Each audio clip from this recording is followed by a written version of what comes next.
नमस्कार, मैं रचना शर्मा चढ़ती कला टाइम टीवी देख रहे सभी दर्शकों का स्वागत करती हूं। आप देख रहे हैं हरियाणा न्यूज। समाचारों की शुरुआत से पहले एक नजर आज की मुख्य सुर्खियों पर।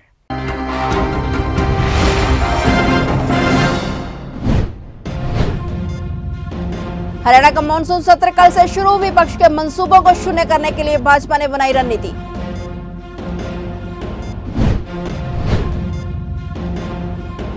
हरियाणा में गोरखधंधा शब्द के प्रयोग पर लगी रोक। सीएम खट्टर ने लगाया प्रतिबंध।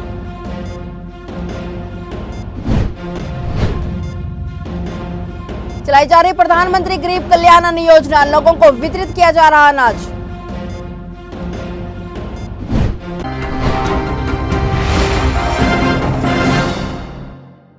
और अब समाचार विस्तार से।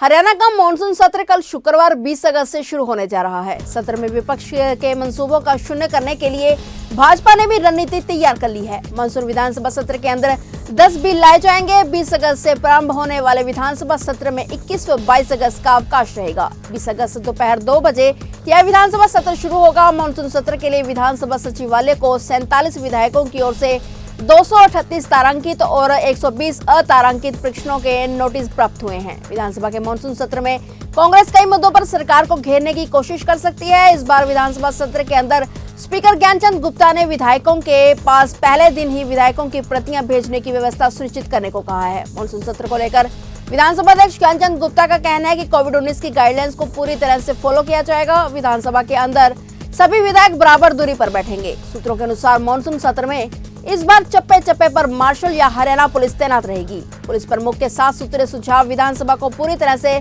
सुरक्षा का घेरा प्रदान करने वाले हैं।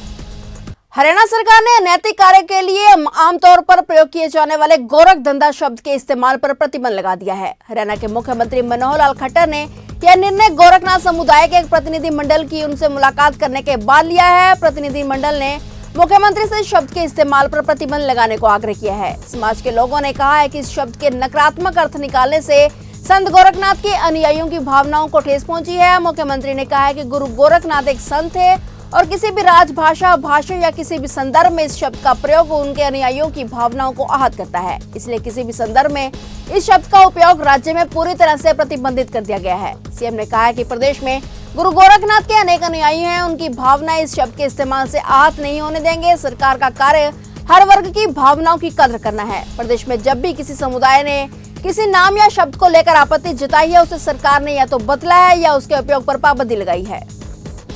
श्रोमणी अकाली दल पिछड़ी श्रेणी विंग के पंजाब प्रधान जथेदार हीरा सिंह गाबड़िया दिल्ली सिख गुरुद्वारा चुनावों को लेकर दिल्ली की तरफ जा रहे थे, लेकिन रास्ते में करनाल के गुरुद्वारा डेरा कार सेवा में पहुंचे, जहां उन्होंने सिख संगतों से मुलाकात की।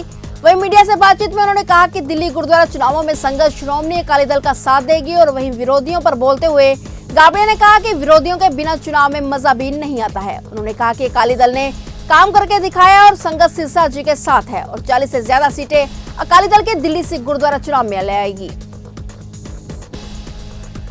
मैं पहला भी जाके आया, हुण फिर दिल्ली जा रहा और उत्थे लोकां दे विच जो सरदार मनजिंदर सिंह सरसा ने काम कीते आ, जो उन्होंने करोना काल दे विच सेवा की है जनता दी, चाहे वह लंगर के रूप दे विच सी, चाहे मैडिकल सहूलतां के रूप दे विच सी, चाहे उन्होंने गरीब जनता की सेवा की आ।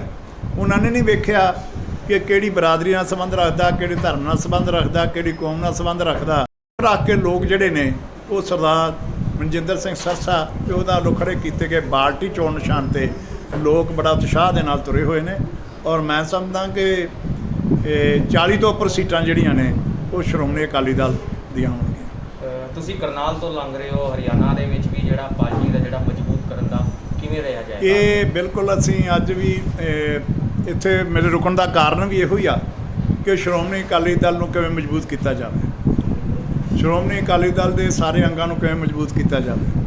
ਤਾਂ ਮੈਂ ਇਹ ਗੱਲ ਲਈ ਅੱਜ ਥੋੜੇ ਜਿਹੇ ਵਿਚਾਰ ਵਟਾਂਦਰਾ ਅਸੀਂ ਕਰ ਰਹੇ ਹਾਂ। प्रधानमंत्री गरीब कल्याण योजना के तहत गरीब और जरूरतमंद व्यक्तियों तक अनाज पहुंचाने के लिए 2 दिवसीय अन्न वितरण उत्सव मनाया जा रहा है। इसी बीच प्रदेश के कुछ डिपो पर खराब गेहूं दिए जाने की बात भी सामने है। इसलिए डिपो पर दिए जा रहे अनाज की गुणवत्ता जांचने और अनाज का वितरण सही तरीके से सुनिश्चित करने के मकसद में आज निसिंग मंडल अध्यक्ष महिपाल राणा मुगुनियाना और जिला उपाध्यक्ष महिपाल राणा गोंदर निसिंग स्थित एक डिपो में पर पहुंचे।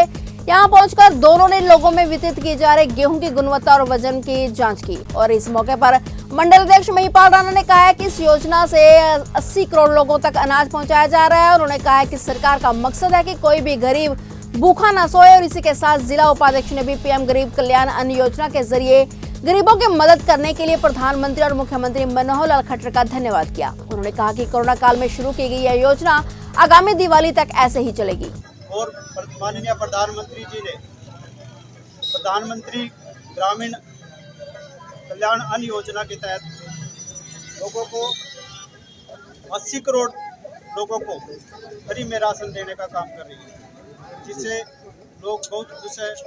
और आगे भी सरकार ये अभियान 30 नवंबर तक प्रधानमंत्री नरेंद्र मोदी और हरियाणा के मुख्यमंत्री मनोहर लाल खट्टर द्वारा समाज कल्याण के लिए प्रधानमंत्री गरीब कल्याण अन्न योजना का आरंभ किया गया है। 18 अगस्त से आरंभ होकर नवंबर तक इस योजना के तहत गरीब व जरूरतमंदों को निःशुल्क अनाज वितरित किया जाएगा। आज मॉडल टाउन स्थित सरनी चौक के एक डिपो में हरियाणा समाज कल्याण बोर्ड की चेयरपर्सन माननीय मलिक रोजी आनंद द्वारा अन्न वितरित किया गया। उन्होंने कहा कि आप सभी को इस योजना के बारे में संक्षेप में बताएंगे और ताकि सभी लोग इसका पूरा लाभ ले सकें। इसके साथ ही उन्होंने समाज कल्याण के लिए शुरू की गई इस योजना के लिए प्रधानमंत्री नरेंद्र मोदी और मुख्यमंत्री मनोहर लाल खट्टर का आभार व्यक्त किया। ये प्रधानमंत्री कल्याण योजना में, जन कल्याण योजना में आप सबको पर व्यक्ति 5 किलो राशन जो है ये दिया जा रहा है आप लोगों को। तो ऐसा संभव जो है सिर्फ नरेंद्र मोदी जी जो हैं वो हमारे प्रधानमंत्री हैं और मनोहर लाल खट्टर जी जो हमारे सीएम हैं, उनके कार्यकाल में ही ऐसा हुआ है। आज तक पहली सरकारों में किसी ने ऐसे नहीं किया। तो ये नहीं है कि खाली यमुनानगर या हरियाणा में हो रहा है, ये पूरे देश में अन्न वितरण की योजना आज और कल दिया जाएगा।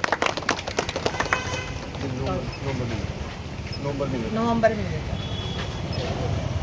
और 2022 तक भी पूरे देश में हर व्यक्ति के सर पे छत होगी, ये भी उन्होंने कहा। करनाल के नंगला फार्म में रहने वाले 35-40 वर्षीय एक युवक ने संदिग्ध परिस्थितियों में जहर खाकर अपनी जान दे दी। मृतक की पहचान शहर में किराए के मकान में रहने वाले सुंदर के रूप में हुई है। सुंदर की मौत के बाद पत्नी के परिजन और सुंदर के घर वाले आमने सामने आ गए हैं। दोनों एक दूसरे के परिवार पर आरोप लगा रहे हैं। वहीं पुलिस का कहना है कि फिलहाल पोस्टमार्टम की रिपोर्ट आने के बाद ही कोई खुलासा होगा। ये मामला है, कल इसका शाम को 3 बजे ब्रोडेड रुका था कि जहर खाने के कारण सुंदर सनोपलाल चंद्रवासी नगला फार्म हॉस्पिटल में है, तो उसकी कार्रवाई के लिए आए। इन्होंने बयान दिया है जहर खाने से इसकी मृत्यु हुई है, ये दारू पीने का था। इनका बस यही है बस, और तो कुछ नहीं। और तो डॉक्टर की रिपोर्ट आने के बाद ही पता लगेगा। तो लड़के की जो बहन है उनका कहना है कि चूँकि एक आरोप कहीं ना कहीं उन्होंने लगाया कि जो वाइफ है उनकी, सुंदर की जो वाइफ है सुमन, उनका कुछ किसी से संबंध था या ऐसा कोई मामला जो है। तो कोई आप पर शिकायत आई है इस तरह? नहीं, ऐसा कोई ना तो मामला आया है, ना हमें पता है, ना ऐसी कोई शिकायत हमारे पास। तो अगर पोस्टमार्टम में ऐसा कुछ निकलता है तो कार्रवाई की जाए। जो पोस्टमार्टम में डॉक्टर की रिपोर्ट आने के बाद उसके बाद ये कार्रवाई अमल में लाई जाएगी। जिला यमुनानगर के जठलाना थाना क्षेत्र में चोरी की घटनाएं रुकने का नाम नहीं ले रही। बात करें तो पिछले कई महीनों से काफी चोरियां हो चुकी हैं। हाल ही में कुछ दिन पहले जटलाना गांव के श्री कृष्ण स्कूल के संचालक नीरज शर्मा ने पुलिस को शिकायत दी थी कि चोर उनके स्कूल के एक लोहे का गेट और 5 छत के पंखे चोरी कर ले गए हैं, लेकिन अभी तक इस मामले में कोई कार्रवाई नहीं हुई है। स्कूल के संचालक ने प्रशासन से गुहार लगाई है कि उनकी शिकायत के आधार पर कार्रवाई की जाए। और संचालक ने कहा है कि अगर ऐसा नहीं हुआ तो मुझे मजबूरन अपने उच्च अधिकारियों या मौजूदा मंत्रियों के पास जाना पड़ेगा। तो मैंने इसकी रिपोर्ट वहाँ पुलिस थाने में दी थी, लेकिन अभी तक कोई भी कार्रवाई नहीं हुई। उल्टा मेरे को कोई प्रेशर ये बनाया गया कि आपके वहाँ चौकीदार क्यों नहीं रखा आपने, कि आप लॉकडाउन की वजह से स्कूल बंद थे, तो क्या ऐसे में कैसे करते हम। तो क्या चोरी हुआ सर? 5 तो पंखे लगे जी उतार के वो, ठीक है जी। एक लोहे का गेट था जी नीचे, सही लगाया गेट, वो 1 क्विंटल से ऊपर का वजन था उसमें जी सर, ठीक है। और एक कार की बैटरी रखी थी यहाँ पे, वो उठा ली। लगभग कितने दिन पहले आपने शिकायत दी थी?